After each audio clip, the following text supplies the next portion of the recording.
Ayo belajar dari buku. Halo semua, pasti banyak di antara kalian yang masih bingung. Mau mulai berinvestasi, tapi mau mulai dari mana ya? Kali ini di Belajar dari Buku, kita akan belajar dari buku berjudul Stock Market Investing for Beginners.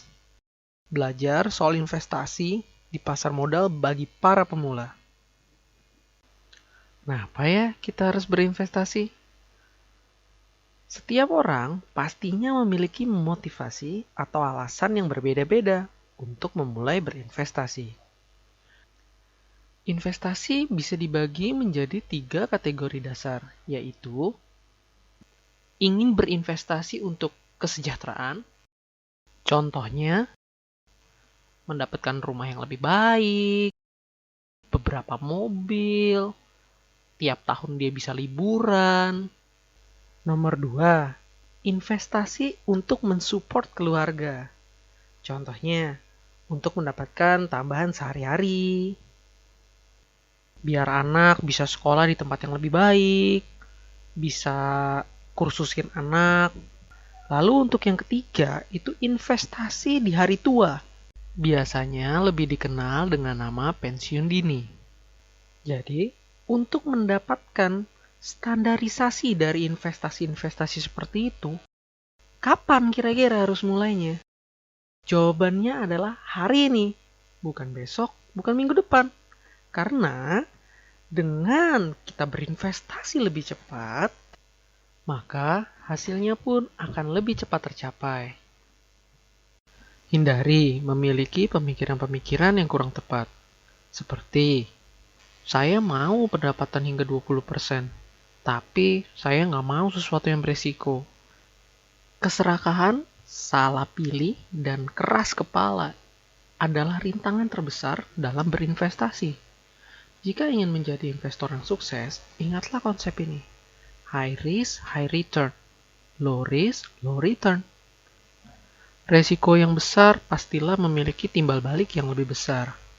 Sedangkan resiko yang rendah, pasti timbal baliknya juga rendah. Kalimat ini sebenarnya sangat sederhana untuk dimengerti, tapi sulit banget untuk dilakukan. Jika ada manajer investasi yang mengatakan bisa dapetin hasil yang besar dengan resiko yang kecil, kemungkinan kalian sedang bertemu dengan orang yang gak tepat dalam membantu untuk berinvestasi. Karena jika memang benar berinvestasi semudah itu, saya yakin pasti orang kaya di sekitar kita tiba-tiba bertambah banyak dengan sangat cepat. Tulis target yang memungkinkan untuk dicapai. Ingat, memungkinkan ya. Setiap orang memiliki target yang beda-beda. Cari yang spesifik. Jangan yang mau kaya. Mau kaya itu tidak termasuk di dalamnya. Lalu, tuliskan juga waktu yang dibutuhkan untuk mencapainya. Terakhir, tuliskan berapa besar kira-kira resiko yang bisa kalian terima. Dengan begitu, maka kita bisa berinvestasi dengan lebih tenang. Baiklah, sekarang kita pelajari fundamental dalam pasar modal ya. Tugas awal kalian adalah pelajari semua istilah-istilah di dalam pasar modal. Jangan pernah malu untuk bertanya kepada sekuritas yang telah kalian pilih ya. Sikap tidak peduli biasanya berbahaya bagi kekayaan dan membuat kita salah dalam memilih investasi. Kalian mungkin tak bisa expert dalam satu malam, tapi minimal bisa memahami dalam membaca berita seputar pasar modal dengan lebih baik. Ada 10 macam pertanyaan sederhana soal pasar modal. Kita bahas satu persatu ya. Yang pertama, bagaimana memulai investasi di pasar modal? Pertama-tama, kalian harus mencari sekuritas yang cocok dengan diri kalian. Pertanyaan nomor 2, berapa banyak modal awal untuk kita bisa berinvestasi di pasar modal? Modal awal berinvestasi di pasar modal sebenarnya lebih kepada minimal Uang masuk pertama kali di sekuritasnya saja. Ada yang 100.000, ada yang 500, ada yang 1 juta, bahkan ada yang minimal 10 juta.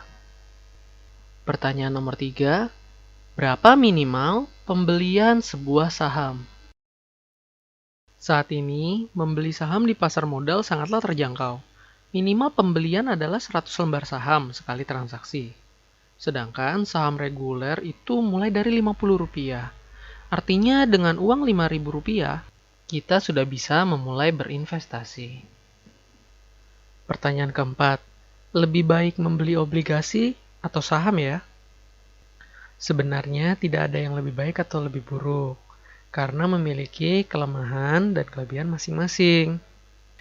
Bahkan ada beberapa investor yang cukup pintar untuk mensiasati sebagian dananya membeli obligasi, sebagian dananya membeli saham. Tergantung strategi masing-masing investor. Pertanyaan kelima, bagaimana cara mengetahui saham mana yang harus dibeli? Saham yang sangat cepat naik harganya belum tentu layak dibeli apabila valuasinya sangat kemahalan ya. Jadi, sebelum membeli, kalian harus cari tahu dulu soal valuasinya, murah atau tidak.